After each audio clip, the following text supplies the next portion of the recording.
The biggest reason that we chose AssetWorks was our fleet had already completed rollout about 2 years ago for all of their assets. They had had pretty good success with that side of the software, so when EAM was available and we looked into options, it just kind of made sense to unify across the platform.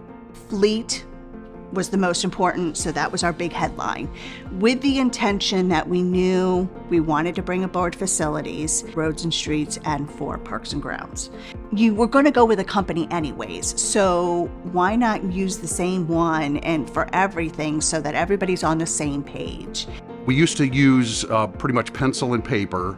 So our staff, we implemented 80 iPads out to our service staff, and all the work orders and PMs go directly to the iPads to our staff. So being able to pull up a historical work order or even a work order that is still in process, we can see notes that our techs and staff put on there.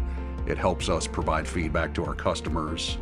It boosts morale quite a bit to know that, okay, there's an end in sight for this piece of equipment that's been giving us problems, and here's all the data to back up what our techs are seeing on the ground, facades of buildings or HVAC equipment, and to say, hey, we know about it, we see it, we're tracking it, here's the plan for it, and here's when it's going to be fixed. For facilities, we're trying to be more proactive than reactive.